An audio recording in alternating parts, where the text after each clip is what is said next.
Welcome to LOA Today. I'm Walt Thiessen. With me today is longtime listener, poet laureate, and Taya Master Anne-Marie Young. This is your Daily Dose of Happy.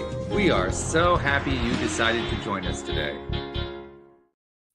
And Anne-Marie, we were talking in the green room about William Shakespeare and Stratford-on-Avon and who had the right house and who had the wrong house. And so we're getting ourselves into a good space, which is probably a good thing because we're going to have a conversation today with a guest who's going to share a number of, I'm sure, a number of stories that are a little eye-opening, a little surprising.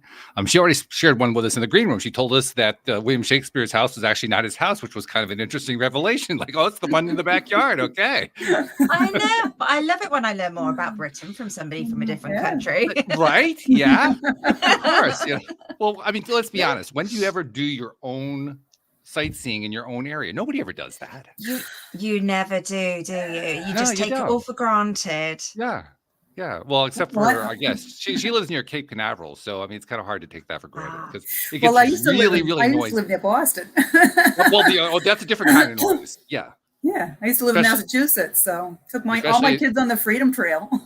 Well, did you also live near the Big Dig? I mean, that's a different kind of noise. That was crazy for the longest time. No, I was far enough away that I didn't have to far enough away. Oh, okay, good. Echoing. Yeah, that was the construction project that never ended. Well, it actually did. It ended eventually after that was 10 years or something. Long time. It was crazy. Long time. But anyway, June Edward is a psychic medium who didn't know when she was very young that she was a medium. She knew she was psychic, but she didn't know she was a medium. And I figured that's kind of like the place to start the story. So first of all, June, welcome. Thank you for joining us on the program. Thank you for having me. And I'm excited to be here. Tell us the story. Tell us how all this came about. So, a lot of kids see things, right? And parents will tell them, there's no imaginary girl standing there and there's nobody else at the table with you and whatever. When I was a kid, I would hear voices and I'd think it was my parents calling my name, and lo and behold, they're sleeping. And I'd go back to bed and I would see faces in my bedroom, and it would scare the bejesus out of you. You're a little kid. I was probably 3 or 4 years old. I'd pull the covers up over my head and the sun would start to come up, so I'd see the shadow over my face. It was very scary. And as I got older, I would go to school and tell kids what was going to happen before it happened, and you kind of get labeled as a little bit of a freak if you do that stuff. Yeah. So I was a nervous kid because I was seeing all kinds of stuff. I would bite my nails and I would stutter, and I was a mess from all this stuff. And I learned how to block it the best that I could growing up. I was 10 years old. My parents had split up, and I was 10 years old. And I was doing the dishes. That was my job every afternoon after dinner. And there was a woman that would come in and keep me company and talk to me while I did the dishes every night. I didn't think anything of it. I enjoyed the company. So I asked my older brother one day, I assumed everybody saw her, who she was. And he started laughing at me and telling me that she was the woman that the guy killed in the house. He threw her down the stairs. And I'm like, oh my God. I was so scared that she must have felt it because she never came back. And like I said, I tried to block it. When anybody died, they would come to me and I would tell my family, I'm like, such and such a person died last night. They're like, yeah, no way. We just talking to him. Sure enough, they'd find out that he had passed away. Yeah. So weird things like that would still happen, even though I tried to ignore it. And, I've been in business my whole life. And you have to have a very analytical, focused mind for all that. So when other things happened, I tried to just ignore it the best that I could. And I was having a lot of stress in one of my businesses. And I went to have some Reiki done, which is energy work. And she recommended that I meditate to try to relax. And I'm like, there's no way I can meditate. My brain does not shut off. I was running 5 businesses at the time. I'm like, I'm a little yo-yo up here right now. I can't meditate. And the first time that I sat down to try to meditate, it was like someone kicked the door into the other side. Ooh. I could not turn it off. It was just like when I was a kid again. That must have been scary. Well, it was again, because now I'm working in my own business. I'm working 6 and 7 days a week. I was running 2 of my own businesses at the time and going through a divorce. And I was a medical esthetician as well. So I was taking the overflow. So I had 5 clients that day. And the first one that came in, I started to do her facial service. And I'm like, this is weird. Did your aunt just die? And she's like, yeah, a couple weeks ago. I'm like, oh. I'm like, did you just clean her house out? She's like, yeah, last weekend. I'm like, oh.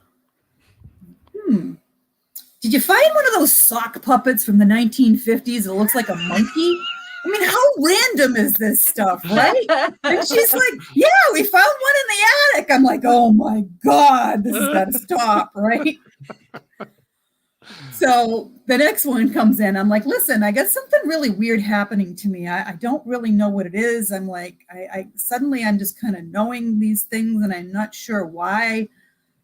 She's like, oh, okay. And I'm like, now stuff starts. And I'm like, do you live in a blue house, like a little cape type thing, like near the water? She's like, no, we live in a, this red old barn that was running dry. I'm like, oh, okay. I'm like,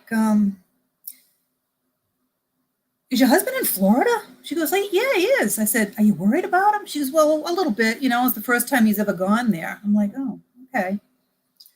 So we kind of finish the service and she leaves. And all of a sudden she comes running back into the room. She's like, oh my God, you got to see this. I'm like, what? She goes, this came through when you were doing my facial. And she shows me a message on the phone from her husband who's got the blue A-frame house on the water and says, look, I found a new house in Florida.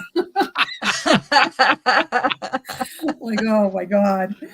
And so the next one comes in and it's almost Christmas time. And, I'm like, oh, I said, same thing. I said, I got something weird happening. I don't really understand it. I said, if I get some weird messages or anything, would you want to know? She's like, oh yeah, okay, sure. So I'm like, oh, I said, you have 5 Christmas trees in your house? She's like, I do. She goes, I do. I said, yeah, you get 2 upstairs, 3. I'm like, wow, that's weird. You've been to my house? I'm like, no, I haven't. I said, but you have your daughter, right? You have a daughter that's 5? She goes, yeah, she just turned 5. I said, oh. I said, and I railed off everything she got her for Christmas. She's like, how the hell you know that? You've been in my house? I'm like, I swear to God, I've not been in your house. I said, I know what your husband got you. You want to know? She's like, absolutely not. And it continually progressed. So the next girl that came in was really young. And as soon as she came in the room, there was a man in military uniform that walked in behind her. And I'm like, oh my God. So I proceeded to tell her the same thing. I said, listen, I got some really weird stuff happening. I'm not sure what's going on. I don't know how to stop it. I said, I seem to have this connection that's really happening to the other side. I said, if anybody comes through, would you want to know? She's like, absolutely not. I said, okay. I said, you're a widow, right? She's like, yes, my husband died last year. I said, okay. So now I got to talk to this guy in my head and tell him, listen, I'm really sorry, but she does not want to hear from you. Right. And he stood next to me for the entire service when I did the great, of course, just what you needed. I'm like, talk about unnerving. And from there, I had to find one of those awakening magazines and I started calling every psychic in there. I'm like, how do I shut this off? And they're like, I don't know. I'm like, you don't know. Don't you do? Well, I don't have that kind of ability. I'm like, you got to be kidding me. So it's an old saying, when the student's ready, the teacher will appear. Right. Mm-hmm. And I ended up at a spiritualist church, and there was a woman who was a medium, and she happened to be speaking. She was from Boston. And I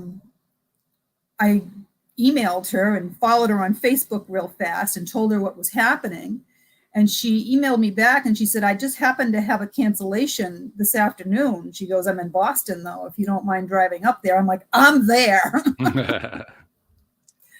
So I went to see her. And as soon as I sit down in her office, she's like, so what are your abilities? I'm like, I don't know. I'm like, I just keep seeing people and hearing people and I have all this stuff keeps coming to me. She's like, well, why don't you show me what you can do? She goes, bring through one of my family members from the other side. I'm like, I don't know how to do that. They just show up. And so she's like, well, just close your eyes then and ask for them and see what happens. So I did that.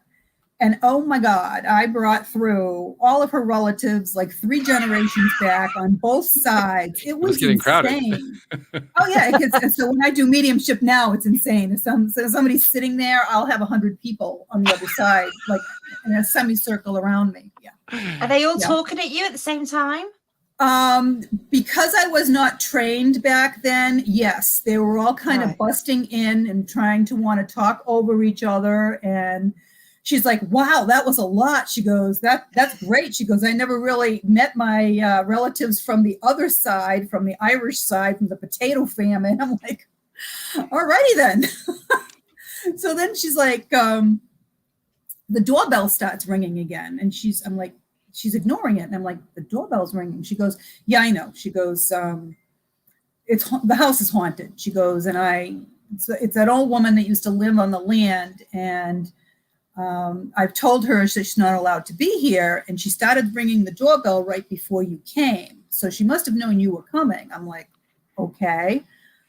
She goes, well, maybe you can see, get a grip on her or something, or tap into her or something. So, well, sure enough, I tapped into this old woman who was not on the property. She apparently was banished from the property, but she still has a lot of energy. So she's ringing the bell and she's standing on the edge of the property. And I'm seeing her like banging on pans to try to make noise and try to disrupt what's going on, even though we're not really hearing it. This is what she's trying to do.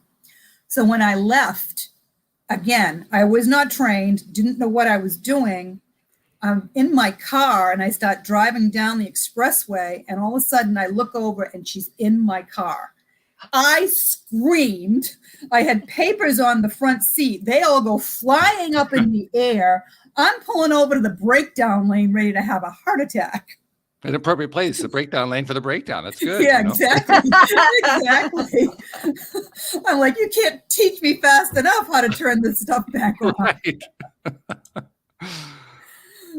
So it was wonderful. I took quite a few classes with her. She was my first teacher, and then I found another mentor after that. And I spent about 1.5 years in training before Wow. I started working on learning on who to talk to, who I'm talking with on the other side, how to turn it off and how to turn it on like a light switch so that I'm not working all the time. And then my education took over from the other side. So the rest of the things that I've learned, they've taught me from the great beyond. Okay. Wow. I imagine that you get this question all the time, but we have somebody in the live stream who's wondering if she can ask questions. So I'm just broaching the idea to you. We didn't talk about this before. I probably should have brought this up before, but So as I said, I turn it on and off like a light switch. So right now I'm not working, but she's Okay. always welcome to book an appointment with me if she'd like on my website at juneedward.com, and I'd be more than happy to help her. great. All right. Yeah, if you don't turn it off for other things, then you're constantly bombarded. It makes literally. sense. It totally Yeah. makes sense, especially if it comes through. I mean, I've talked with many people who have various levels of psychic ability. Clearly, you are at the top of the list in terms of how strong and clear and accurate. I've been it is when it told comes by through. many psychics and many Yeah. mediums that my abilities are beyond. And I attribute that, quite honestly, to having died at the age of 27. Really? Yeah, I had injured my back when I was first married. I was around 22, and I needed back surgery. And I knew if I had the back surgery, I was going to die. I just knew it. And I put it off as long as I could. I had 2 children, and I was bedridden for the last 3 or 4 months of each pregnancy because of my back. And after the second one, it just got really bad. And I was told that if I wanted to have any more children, I need to have the back surgery, or my disc is literally going to explode and they're going to be picking out pieces. Wow.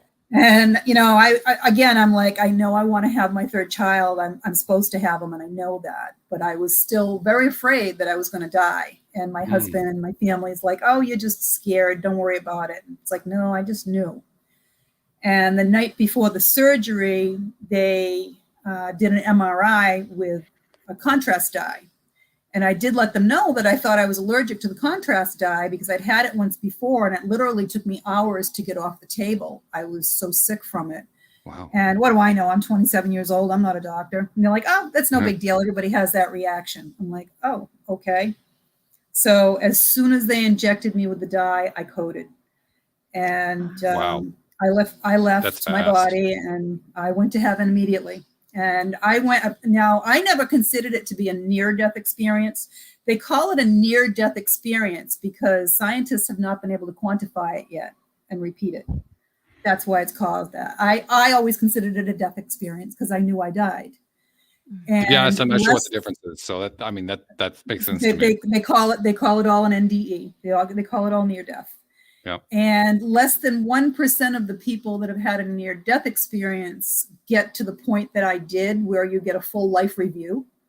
And it's literally like watching I got a life review. It's like watching your life in a movie. All the people that made a difference in your life, all the happy times. It's even to talk about it still, it's just so emotional. Imagine. It's amazing on the other side. I've heard that a lot. Yeah, I've had a number of guests on in the past who have had NDEs, and always the same story. Is just amazing. And a lot of people that come back commit suicide because they can't recreate. They want to go back. They can't recreate that feeling here, but they can. They can recreate it if they learn how to meditate and get in touch with their soul. They can recreate that high vibration that there is on the other side, and it's amazing. You can get yourself right back there again, and that's what I do, and I do it every day.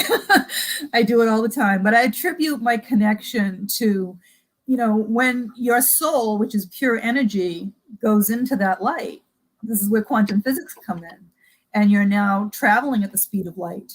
And when that soul comes back into my body, it's still at a much higher vibration than it was when it left. And I believe that's why that I have the ability to connect as quickly and easily. And I've been able to bring through anyone that anyone asks for to come through from the other side, which to me is amazing. And I only know that because when I was, again, first training, for the first 2 years, I was reading angel cards at events like everybody else starts out doing. And the second year I went to the event, before I even got there, there was a line of people waiting for me because they had heard about me the previous year. And I did 15-minute readings for 8 hours and I was exhausted. And when I was ready to pack up and leave, this woman that was sitting at the table to my right with her mom, who was about 85 years old, says to me, "Do you think you could do one more reading? My mom's been waiting for like an hour and a half. She wasn't going to stand up in the line." I'm like, "Sure, I'll bring her on over."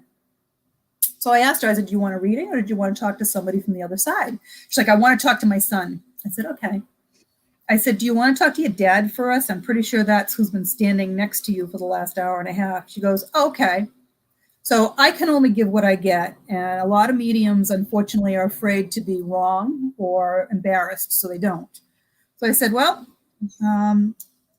would he have had one of those cars that you hand crank?" She goes, "I have no idea." I said, "Okay."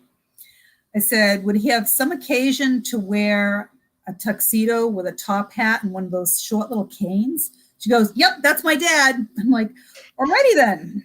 I said, "I think this is your mom that came over." I said, "She's wearing a crown and she's wearing this beautiful jeweled, but looks like a prom dress or something." She goes, "Yep, that's the picture I have of them over my fireplace." I'm like, "Oh my goodness." Okay. So he proceeded to say that he was a little disappointed that her son died and didn't have any children and that no one was carrying on the name. I found out later that they were socialites from Newport, Rhode Island. Very well, big family.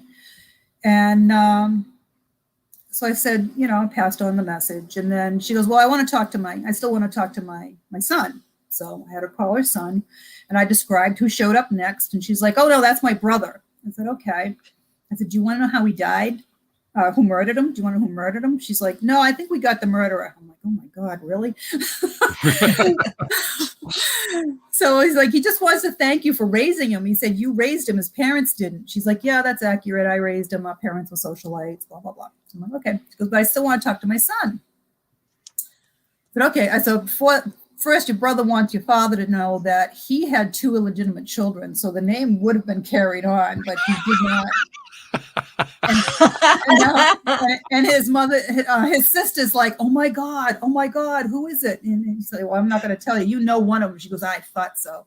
And he goes, I'm not telling you the other one because I don't want you to start any trouble or go looking. So I called her son again, and still he didn't come up. So I asked her brother on the other side to go in the crowd and get him. And I literally see him go into the sea of people, grab someone by the arm and pull him out. And he stands next to me with his head down. And that is a symbol for me. So they don't talk a lot on the other side sometimes. So if they don't talk, they give me symbols that mean certain things to me. Mm-hmm. So standing there with his head down like that means one of two things, that he either feels like he let her down or she thinks he committed suicide. And I'm like, you think he committed suicide? And she goes, yeah, he committed suicide. And as soon as she said that, his head pops up and he's like, I did not commit suicide. It was an accident. I'm like, he's saying it was an accident. He didn't commit suicide. As soon as I said that, the sister comes running over. She had wanted to sit off the side to give her mom some privacy. She's like, I knew it. There was no suicide note. He let the TV on. He had a new girlfriend. He was cooking dinner. The police just kept saying it was suicide. I knew it wasn't. So I asked him what happened.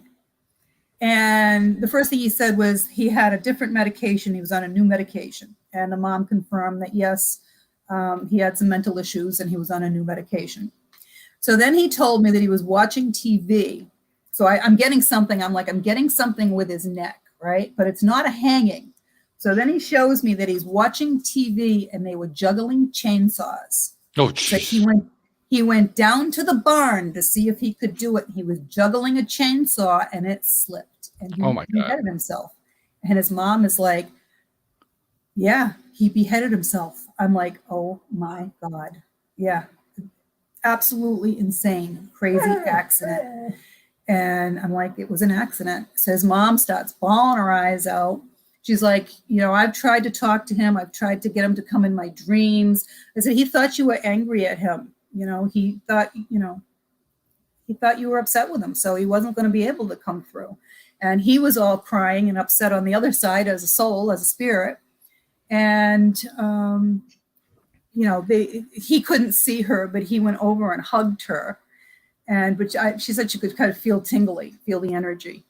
But after, it's like, I asked her, I said, this happened like 45 years ago. Why didn't you come see somebody like me before this? And that's when she told me she had gone to see every medium she could find for the last 30 or 40 years. And I'm the first one that was ever able to bring him through. Oh, wow. So had I been able to do that for her 30 or 40 years ago, her entire life would have been different. She was she was broken and frail. She thought she caused him to commit suicide because she was so tough on him. And she'd been carrying that burden all those years. So I didn't care who called me crazy after that. I knew I was doing what I was supposed to be doing. Wow. I have had a few interviews like this one. This is one of those occasions, Anne-Marie, where I'm saying, what do I want to ask next? Well, what is going on? This is like the second time in a month I've seen you speak. I know. This is never happened. Yeah. This is November craziness or something, because Anne-Marie can tell you, June, I'm normally not at a loss for questions. So it's been an interesting journey for me, and quite honestly, they teach me something through everything that I do. The first year that I had gone there to do the readings, it's actually at an Elks Lodge, which is an old mansion in Newport. And the first year that I went, there was a paranormal group that was doing ghost tours on the second floor as we were doing the readings on the first floor as part of a New Year's Eve event. Okay. Yeah. So one of the guys comes down, he goes, I heard you were really, really good. He goes, do you want to come up with us and see if you can see anything? I said, sure. So I had no idea they were filming anything. I just started going up the stairs and I stopped at this, at the first threshold. And I'm like, I almost forgot that they don't see what I see. I'm like, do you see them? He's like, no, who? I said, there's two people standing here, two black slaves, a man and a woman, that are dressed as servants. They're standing at the stairs. I said, their daughter died here. She fell down the stairs and broke her neck. He goes, oh man. He goes, we get lots of really weird feelings when we go down that staircase. I said, that's why and at the time I wasn't trained enough to know to move them on. I wish I had, but I didn't know. So kept going. He goes, oh, come on up here. So it was known to be haunted by like a 10-year-old girl. And they had toys on a chair in the bedroom, hoping to, record her or see her or whatever. So we start down the hallway and I'm like, wait a minute. I'm like, there's rooms on either side. I'm looking in the rooms and I'm like, there's women in all these rooms. I said, was this place a brothel? And they're like, well, no, it was, I forget what they said it was, but they said before that it was a brothel. The building that was torn down before, it had been a hotel that had a reputation as a brothel. I'm like, oh, well, that's what's still going on in here now. And I looked into one of the rooms and the door started to close on me. And that's when I noticed they were videotaping all this. They had a camera going. And I pushed the door back open and I saw a woman kind of like standing behind the door in there. Then we went into the next room that had the little girl spirit in it. And she was in the closet. And I started talking to her. And she was the daughter of the woman that tried to close the door on me in the next room. She was a prostitute there back in the day. And she got pregnant. And she wasn't supposed to have the little girl there. And the man that owned the brothel, anytime she heard the footsteps, she would go hide. And she didn't hide one day. She got caught. Her mother got beat for it. So the mother was hiding in the other room. The daughter didn't want to see her. The daughter died in the room of either yellow fever or diphtheria or something. I was so deep into it at the time. I was almost in a trance state, and I was giving them the girl's name, the date of birth, the date of death, so they could go check out all the records and check the cemetery. And then they take me into the attic area. So they're like, we want to know what you see in here. So as soon as we went to the attic area, the attic was full. I'm like, this was on the railroad, the what do they call it? The Underground where they freed the slaves, the Underground Railroad where they freed the slaves. I said, this whole entire attic is full of slaves. They're like, well, describe for us who you see. I said, they're almost all women and children, but there's a man in here that looks like he might be slightly, retarded or something, and he's got one arm. It's cut off at the shoulder. They're like, somebody else had described him before. So then they want to know what was in these boxes. I'm like, there's nothing in the boxes. I said, there used to be pictures in one. There was an ammunition in the other. I said, they're hiding up here because they're afraid. They're still afraid. And when they died, they were afraid to go to heaven. They were afraid to go into the light. They didn't know what was going to happen. So they went back to the safest place they were at. And they were safe in that attic. So they all went and huddled back there again. I've seen that many, many times with, like the Irish and the Italians that came in and were hiding because they were here illegally. I've seen that a lot of times. But now I know how to move them on. So now I move them on. Back then I didn't know. But I was like stupefied. And I was like, I don't know how I drove home that night. I lived an hour and a half away. I have no idea how I made it home. I was still like out of my mind, not understanding what just happened. How do you process something like that? Because, I mean, what you're describing, I'm kind of sitting here imagining if I was somebody who experienced things the way you did, and I knew that nobody else is experiencing it, that disconnect, that seems so severe. I'm not sure how you bridge that. It's a matter of trust, because I'm seeing them and I've been seeing them and I've kind of been seeing them my whole life, not to the degree that I do now. But it's just like me trying to explain heaven to you. You can believe it or not believe it. But when you die, trust me, you'll believe it. Well, I believe that, Yeah. I mean, you have to internalize. You have to handle the fact that most people aren't seeing it. You are seeing it, and it is so obvious to you and so not obvious to them. That's the disconnect I'm talking about. Well, they were able to look up facts and fact check things to show that what I was picking up and what I was getting So was get some accurate. validation. Yeah. So I just have to understand and know that I'm not this suit that you see. You're not the suit that I see. We are the soul that's inside, the energetic soul. Mhm. And I've always been blessed to be able to see people's souls. When I was a kid, I looked somebody in their eyes, I could like transfer my soul into their body and know them from the inside out. It was really weird. It was really freaky when I did it as a kid. But I see your soul. I don't, I see what your soul is. I see who you are. I don't just see your suit. So for me to see the energy and the souls that are still here, they're just the same thing with no suit. Okay. That's interesting. It's interesting because I was asking myself the question, how, if I'm in your shoes, how do I reintegrate everything? How do I make sense of it all? I mean, because you've got these massive amounts of data that don't correlate. At least they don't seem to on the surface. And you have to find a way to correlate them. Yeah, I did a lot of meditating and a lot of connecting with the other side in order to get answers, because I had a lot of answers. I had a lot of questions. Yeah. And I had questions that people that are here for the most part can't answer. They have to be answered from the other side. And I was blessed to have teachers from the other side, souls that were willing to help me and give me the answers that I need and explain things to me, because, and it's interesting. It's like everything they do, they teach me something, everything that I've gone through, I've learned something else. I had never really seen true evil, and it exists, absolutely exists. You can't have one without the other. Everything in the universe has to be in balance.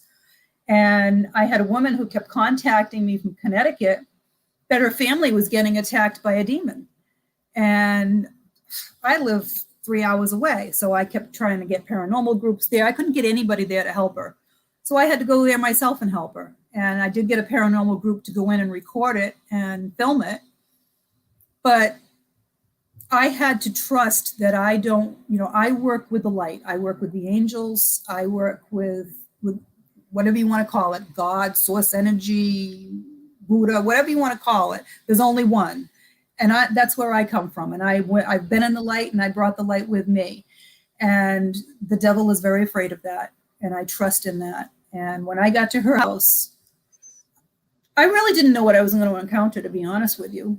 There were a lot of souls trapped in the house. There was, like I said, there were immigrants in the attic from Italian immigrants that had been there. There were Irish immigrants in the basement. And the demon that had followed this woman from house to house was feeding off of all the souls that were in this house. They feed off fear. And I chased this thing around a 3 family, and it was afraid of me. And I could hear it swearing at me and growling. And we stopped at one point, and the camera, the guy that was doing the audio played back. I'm like, can't you hear it growling at me and swearing at me? And they're like, no, we don't hear anything. So they played back the recorder, and they picked the whole thing up on the recording. Oh, really? It was all picked up on the recording. They could hear it swearing at me and growling at me. Yeah. Very interesting. Yeah, it's amazing what electronics will pick up, because it's just like, it's just like an animal. A dog's eyes the cones are different than a human's. So they see what we don't, right? And I see what most people don't, because I am able to pick up on the energy. So when they form, I'm picking up energetically on the form. It's a little different pickup, but the same concept. It makes total sense to me. It really does make sense. And it makes sense that the electronics could pick up what a human would not necessarily be able to pick up for the exact reason you just gave, because electronics can pick up a wider range of stuff. So it just, it makes sense. It's a different frequency. It's what frequency are you on? And we're all energetic beings. So you have to get on the frequency to be able to pick it up. That's all it is. But yeah, I learned about evil in that house. And, I felt so bad because, her son was getting bit by this thing. And she pulled his shirt up to show us the bite marks, and they were forming as she was telling us. Wow. Yeah. Crazy stuff. Yeah. Crazy stuff. That's pretty wild. That's great. If it wasn't happening to me, I'd have to wonder if it was real. Yeah. Sure. Well, that's pretty much, that's your entire story, is dealing with that realization. And that's what we're talking about here. That's what the whole conversation is about. Anne Marie, I mean, you're listening in on all this stuff, and you often have questions or comments. I'm not sure you have anything, but I thought I'd ask anyway. Do you have anything that you want to bring in? No, I mean, I just love this, and it reminds me of like of my childhood, because there were so many things that used to happen to me, like doors opening, doors shutting, people seeing, smelling things all the time, and it just kind of gets shut off. But my parents were quite open to it, but I think it scared me.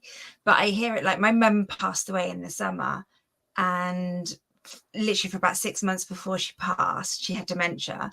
My daughter had been hearing her.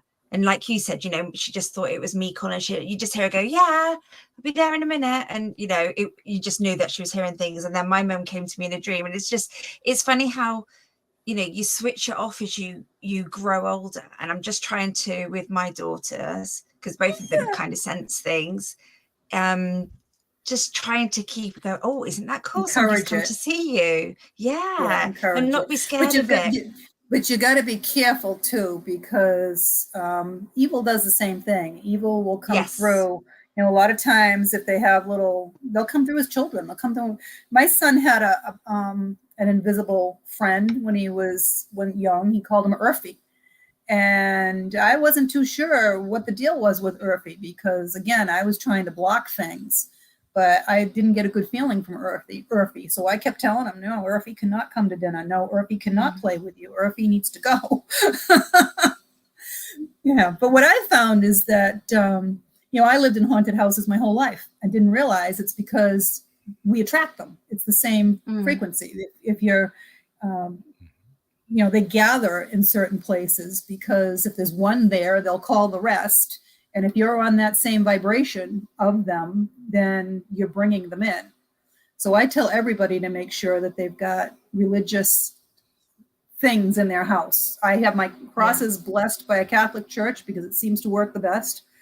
I use holy water. I have that blessed at a Catholic church as well, because again, it seems to work the best. And every room of my house has a statue or a picture or a cross or something. So if they're wandering in off the streets, they turn around and walk back out. Some guests who have been on the program who have psychic abilities have talked about different things that they do to protect themselves, to create protection. And it's a wide range of things. I can't remember if anybody has told me specifically that they use Catholic ritual methods. But that's to protect your area. Protect your area. If I have to, for whatever reason, I found that I'm not, I don't adhere to any one religion. I've been exposed to a ton of them. My sister was Hindu that passed. And I've just found that on the other side, especially when it comes to anything evil, that seems to have more power for them for some reason. Maybe because it's where I live, I don't know. So I just make sure that I have everything blessed. And I mean, even in my car, I have a rosary hanging from my rearview mirror, because if they're ghosts, if they're stuck here, they can't move any faster than you or I. I've worked on missing person cases, and I cannot tell you if the person is dead unless I get a high vibration and know they've gone to heaven. If they're still stuck here, they feel the same as you or me. It's the same low energy vibration. So they can't move any faster than you and I either. Once you've gone into the light, those souls can come and go like this. Seconds. They can go anywhere and everywhere. But if you have not, and you're stuck here as a ghost, they can only get around like you or I. So they'll hop in your car for a ride, literally. They'll get in and get out where they want to get out. Just like the witch was in my front seat there, that woman that I didn't even know she was there. So I always tell everybody, make sure you have something in your car that will ward them off, and they'll be less likely. They still may get in, but it's not going to be somebody that's evil that's going to get in. There's a lot of evil. It sounds like the biggest challenge is, this is based on what you said, distinguishing between, assuming you realize that you can make this kind of connection in the first place, that you can detect this kind of thing. It's the challenge is being able to distinguish the difference between somebody who's still alive and someone who's passed on but hasn't gone into the light. I mean, it sounds like they're identical. Well, no, they're not. It's the vibration is different. So everybody's walked into a funeral, right? And felt the vibration of a funeral. It's really, really low energy. And then you walk into a wedding or a big New Year's Eve party, right? And the vibration of the room's really high, right? Right. That's the difference. When you learn how to pick up on energy, you can easily pick up on the energy of whether it's a soul that's gone into the light that's coming to visit you, or whether it's a ghost that's been hanging around and doesn't belong there. Okay. Yeah, So that's the even difference. so even if you're hanging out at a particular moment in time with somebody who's in a really depressed state, you're still going to be able to tell the difference. Yeah. Oh, yeah. Mhm. You'll pick Okay. up on the energy. You'll know that person is this person, and whatever else is coming in, you'll feel it. It's just like, so you know when an electrical storm is going to start, Hmm. and all of a sudden the hair starts to stand up on end on your arms or the Right. back of your neck. It's the same thing. It's the Okay. same feeling. So Okay. you'll know that there's a difference there. But yeah, you always want to protect yourself before meditation, before you do anything. I've consulted with a lot of authors from different countries on different things because I can see things that other people can't. So they would send me pictures to look at. So at one point in time, someone sent me a picture of, it's called a scribing bowl. And it's literally a bowl of water that you take a picture above it. And in the water, a scribing bowl will reflect whatever is happening in the area, okay? It's like taking a snapshot in time kind of thing. So he sent me that to interpret what I was seeing in it. And I had no idea that it came from a house that they were writing a book on and investigating that was owned by a sorcerer back in the 1800s. So I'm telling him everything that I'm seeing in this, and all of a sudden, I just protected myself, regular archangel, that's it. I didn't do anything elaborate like a salt circle or anything. And as I'm telling him what I'm seeing, I started developing a sty in my eye. Literally within 2 or 3 minutes of talking to him, my entire eye closed up, swollen with a sty that took more than a month to go away. But if you think back what the old sorcerers would do, they'd send a sty in your eye, right? Right. Yeah. So, and then he starts telling me that, the house was owned by a sorcerer. And I'm like, are you kidding me? You should have warned me. I would have done something else. Just because they're not on this side, they've got a lot more power on the other side now because they don't have a body. And he's pure evil. Mm. They did not want the information getting out that I was giving because it's like anything else. Happy people attract happy people, right? Misery loves company. Mm-hmm. When you've got low spirits like that, evil spirits like that, they attract more evil spirits. And the house that he was writing a book on he was writing a book specifically about a missing boy because they were taking pictures in the barn. And all of a sudden, the picture that they took had a full face right in the picture. Wow. And it looked like somebody's school picture of a boy. And come to find out, the boy had been murdered in the barn. And he was taking a picture of a ghost. And that's what set the whole thing in motion. And they wanted to identify it. But it's a crazy story. He did end up publishing the book. It's from Canada. But yeah. Yeah. Well, I never know what the day's going to bring. Well, I'll tell you what it's bringing with me. It's bringing my questioning back. All of a sudden, the questions are starting to form in my head. So, which is good, Well, because I really tapped into something you said earlier. You talked about how you learned so much from doing this, and from the abilities that you've developed over time, and from the connections you made with people this side and the other side, right, through what you do. I can very much identify with that because that's very much the same experience I have here on the podcast.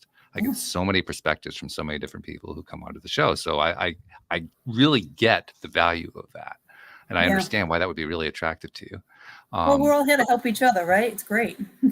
Yeah. Well, we're also here to learn. We're here to we're here to develop ourselves too, right? I mean, it's both really. Well, our 5 lessons. Our 5 lessons. 5 lessons. That's my book, All's Fair in Love and Karma. We are here for 5. Yeah, we're here for 5. That's a good segue into that. We're going to segue right into the book. Forget the question. Tell us about the book. So we're here. Our soul has to learn 5 specific lessons before it can advance. And I learned about this because I developed a 7-week program online about 4 years ago to help people that are having trouble with their relationships. And by running hundreds of people through the program, I learned that they're all here for the same things. So then I started asking more questions from the other side. And sure enough, these are the lessons we have to learn for our soul to advance. And this is why we get into relationships, okay? They're either karmic because we owe someone something from a past life, or they owe us. They're here to teach us something, right? Or they're soulmates, which is going to afford you a little bit of love and comfort while you're learning that lesson. Well, there's twin flames, which is a whole different subject and a whole different level. But we're all here for the same lessons. And some people can learn them all in one lifetime, and some people can't. And if you don't learn them, you're going to have to come back to learn the ones that you're missing. And each lesson reinforces the next lesson. So the first lesson is self-worth. And self-worth is not the same as self-esteem. Self-esteem and self-value is what other people think of you. Self-worth is an accumulation of all that. It's the understanding of there is only one of you. In this entire world, this entire universe, there's only one of you. Aren't you unique? Aren't you special? Right? That's self-worth. And it's learning that putting yourself first is not narcissistic or selfish. It's where everything else comes from. Because if you're not here, how are you going to help anybody else? You're not. So you have to learn how to put yourself first. The next lesson is trust and communication. You have to trust that there is a plan and there is a higher power and that nothing is happening by accident. It's all happening for your highest and best and for your good. And you have to be able to trust people enough to communicate to them your wants and your needs, because no one, osmosis doesn't work for people to understand what it is you're looking for. Even if you're deaf, dumb, and blind, you're going to be able to somehow communicate to someone what you want or need. And, you have to be able to trust them enough to be able to communicate. And even sex is just another form of communication. If you can't trust someone to communicate outside the bedroom, you're not going to be able to do it in the bedroom. It's just another deeper form of that. And they're tied together. Okay. Then you have unconditional love. And unconditional love does not mean, oh, my husband beats me, I can't leave him because I love him unconditionally. That's not what unconditional love is. Unconditional love is knowing that maybe your journey with that person has ended and it's time for your journeys to part because they don't bring you joy or you're moving on to something different. But it's being able to love them and let go of them and wish them well. That's what unconditional love is. And a good example of that would be for somebody that had a child. Suppose the child did something horrific, like murdered a neighbor accidentally, but they ended up in jail for it. You don't like what they did, but you're still going to love your child, right? That's unconditional love. Then you have money and balance. And everything in the universe has to stay in balance. You have the dark and the light, the day and the night, you have left and right, you have top and bottom. Everything has to stay in balance. Our energy has to stay in balance. So you're not going crazy when you have a full moon, right? It's all about balance. And we use money in this 3D world that we live in to show whether or not you are in balance. You're not going to walk into a grocery store, get $100 worth of groceries and give them $1,000 for it, right? I mean, prices are getting up there, but still $1,000. It's not going to be too long, but yeah. Feels like it. Yeah, I know. But it has to stay in balance. So you have to give for what you get, okay? Hence the reason that people like I charge, because what I'm giving you is of value, and you have to get kind like that, okay? This is why when you go to work, you do your job, you get paid in money, because it has to be an equal value, okay? Then you have patience. And patience is one of the toughest for people because we live in a society now that it's all about instant gratification. Everybody wants everything now. You've got a cell phone with text messages. I texted you 10 minutes ago. You haven't called me back What's yet. wrong with you? Yeah, they want, you drive through fast food because I want it now. I don't want to take the time to make it. And it's not how things are supposed to work. You have a plan and everything happens in the time that it's supposed to happen. And you have to trust that that time will come for you and everything that you ask the universe for, they will deliver in the right time. Wow. Fascinating. Really interesting. That's really much interesting, isn't it? I'm much more interested in the book than I was 10 minutes ago. That's for sure. I am. Yeah. Yeah. I'll be getting that. Well, I'm kind of thinking, all right, I'm going to go off in some of the questions I was going to do before, but I'm thinking also now, I kind of tie it into what you're saying about the book. So let's go this way. You put the book, whenever an author puts a book together, there are different reasons why they do it, but very often they feel compelled by something in their life to do so. And I would be kind of surprised if you didn't feel some sort of drive, something that compelled you to do this. What compelled you to write the book? So I'll be really honest with you. The only book that I was ever compelled to write was my autobiography. And I started writing that when I was 20 because I'd had such a very difficult life. And I had a challenging life because I wouldn't be able to relate to the people that I help if I hadn't walked a mile in their shoes. Okay, it's very hard to help someone if you can't understand or haven't been through what they've been through. So Sure. I've been through pretty much everything. Okay. And I'd started it many times and my kids would find it on the computer and I'd have to delete the whole thing because I didn't want them knowing what my life had been like. Oh, And my mom was put in the nursing home. I put her in at the age of about 90. And I was keeping an eye on her 3-4 times a day in the nursing home. And I started writing the book again. And at the same time, I was teaching mediumship and psychic development. And I just kept hearing, you've got to write the book. You've got to write the book. And I'm like, I'm writing the book. And they're like, no, not that book. I'm like, what? They're like, you got to write another book. I'm like, what other book? They're like, you got to write a book about what you're teaching. So you students have it and you can help other people. I'm like, oh. I said, I don't have enough hours in my day. I said, if you want me to write that book, then you're going to have to help me because I can't. And I asked for the highest of guides on the other side. And I channeled that book and wrote it and published it in 6 weeks. That was wow. my first book. Yeah. Wow. So, and then I published my autobiography after, and then I did this book. And again, this book, I had no idea what I was writing or why I was writing it. I just knew that having learned what people need to learn from doing my program, that it changes their life so much. You know, they've gone from 0 to, 1,000, and they turn their whole life around. And when you learn how to maintain the law of attraction and you learn why you're here, I have one guy, he was just out of prison, lost everything. Good upstanding guy, got caught in trouble, was selling off stuff that wasn't his. He got caught, small town, everybody shunned him.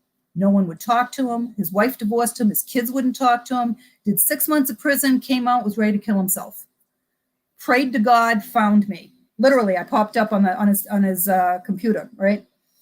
And did the program. Within the first year, he wrote a book about his experience in prison. Went and got a franchise for a food truck, which he always wanted to do. His daughters started coming back around. He started making money and made amends and paid back everybody that he had taken money from in the town. They all came back around and rallied around him. Then he opened up a whole brick and mortar business. And now his wife's dating him. So everything he ever wanted is coming to him because he learned his lessons and connected to his soul. So when I started writing this book, I'm like, oh my God, I feel like I'm, all over the place. How do I get all this? And literally they just, all I do is ask and they channel it through me and help me to put this into words to get it out to people. I literally do the work from the other side. I truly believe that. It's and really it hit the #1 bestsellers list. And again, it wasn't from me, it was the angels. And congratulations on that, by the way. Thank you. That's Thank you. fabulous. Yeah. Thank you. It also occurs to me, I mean, you mentioned law of attraction. You mentioned how you just received it, and you just downloaded it, and it was quick and all that kind of thing. All that tells me is that you have extremely low levels of resistance. You just let stuff through. Oh, So absolutely not. I'm like the most stubborn person you'd ever believe. But you And it's somehow like- you somehow find a way to let it through, though. Otherwise it wouldn't get there. I mean, how do you do that? So again, your brain It is a sounds like computer. Your brain I is was just nothing gonna say, more it than a sounds like you're computer. getting nagged all the time, June. Yeah, no, your brain is nothing more than a computer. And did you ever get ringing in your ears? Mm-hmm. Okay, so that's how they download your brain. When you get that ringing in your ears, you're literally getting a download in your brain. So pay attention when that happens, because in the next couple of days, you'll suddenly know something or have information that I don't know how I know this, but that's what happens. Yeah, it's absolutely amazing. Yeah. So am I right It's in trust. saying, am I right in But saying that despite the fact that you have resistances, there are times where you just kind of able to be open for a moment, and that's when it all gets through? Well, you have to be open. You have to trust. You know, I know who I'm talking with on the other side because I know the vibration. I've been back there enough, and I know. So I trust whoever they're bringing through for me and the information that they're bringing through for me. I trust it. It's not steered me wrong yet. I could tell you story after story of the things sure that you they've could. done for me in my life that would just blow you away. Seriously. Seriously. I wish When we I had tell another my 3 or kids, 4 they're hours to like, do that. wow. But But they're here to help. I mean, it's like angels are not human. They were never human. They're a different race. Okay. And there's rules no matter where you go, because there is things to do in heaven the same as there is here, because everybody has to stay busy, right? So the angels can't help you unless you ask. But when you ask and you understand how they communicate in binary code and numbers, they will bring you and help you with everything. I always ask for a parking place. Whenever I pull into a big mall or anything else, I ask the angels to guide me to the front spot. Sure enough, I get a spot right near the door every single solitary time. No matter who's in my car, they're taking bets in the back seat. No way, Mom. No way. It's Christmas. Not happening. Look, there's nothing to be found. Boom. Car in front of me stops to pull out. Yep. They listen. They're there to help you. That's all that's their job, to help you. That's all they're here for. So you have to ask and they will help you. I wish we did have a couple more hours, because I would love to hear some more of those stories. I have a feeling that they would just be really, really fun. But we are set on a 1 hour limit here. I don't know why, but we are. So I've done it all along, so that's why I continue to do it that way. But there are a couple things that I want to get from you before we part company for the day. First of all, you mentioned earlier, for somebody who wants to connect with you when you have the switch turned on, when you're able to help people, how do they remind people? How do they find you again? Yep, they can go to my website, juneedward.com. If you can't remember my name, go to 5lovelessons.com. That'll take you to my website as well. Okay. Very easy, 5lovelessons.com. And I have a free webinar that people can also enroll in if they'd like to watch that and see if it resonates with them on energy. And there are lots of podcasts like this they can listen to and learn something from. They can schedule appointments from me. And there's also links to all of my books. I also did a journal on there called the Destiny Card Journal, which the Destiny cards are the regular deck of playing cards, but they are actually the cards of the Magi. Our Gregorian calendar is based off of those cards, which I read. And they are numerology and astrology combined. So I did a great journal that people can buy, and 365 days they can look in there and see the birthday of people that they know and theirs and learn something about them. And they can also book a reading if they choose. Yep. Yeah. And links to all my books on there. Okay. All right. And I'll make sure that we'll include a link to the website too in the show notes to make it easy for people to find them. Then they can find me on Facebook too. Facebook, Twitter, all of those. All the social media. All right. All the social media. Very cool. All right, that's good. One other thing that I need to do too, this is something that I've been practicing for the last couple of years now on the show, because I recognize that, you just mentioned some things, the social media, the other podcasts, all the different things that you put out, the webinar.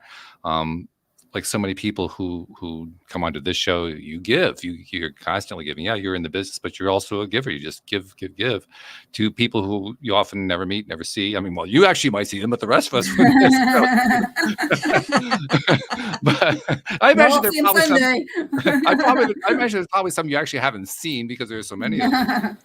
But my point is that there's so much of this content that is created through all these the appearances you make, and your books and so forth, that gets consumed by people that you don't always see what's going on. You don't always know what's going to happen with them. You don't find out how they benefit from it. And I always thought that doesn't actually, not always, in the last couple of years, I realized that that's something we need to kind of recognize more, because you're providing service to people and you're not really hearing back about it. Yes, I know everything remains in balance. We're all a pebble. We're all like pebbles in a pond. Yeah. You drop the pebble and it's a ripple effect. Right. And we all affect each other. So I don't always need to hear back. I do get notes here and there and people will tell me, but I don't always need to know. I know that it's it's going out there where it should. Well, I'm kind of funny about that. So I like to say on behalf of those people you've never met, you've never seen, never will meet, never will see, thank you for what you've been putting out there, because you are helping so many people in so many different ways. And I think you should be recognized for that. Thank you. It's my pleasure. It fulfills me just as much as it helps them. And Marie, really does. what's your final summary for today? I mean, I always like to ask you this at the end, and I don't know what you're going to come up with on this one, but what's your takeaway? I think my takeaway, what I loved, was those 5 lessons that we're here for. And even if you just do baby steps to improve your life, just in those areas, then that's actually achievable and beneficial beyond belief. So that's what I took as well. And also we've got some new listeners by the looks of it. We've got Miranda, Nicole and Jennifer popped in to say hello. So that's always wonderful to have new listeners. But yeah, those 5 lessons really struck a chord. I agree. Yep. Really, really good. So, all right. Well, thank you, June, for joining us and for sharing all this really interesting stuff. Very interesting stories. Like, wow. Okay. Thank you for having me. Thank you to those who joined us in the live stream. And thank you to our podcast listeners everywhere. We'll see you all next time here on LOA Today. Goodbye, everybody. Bye.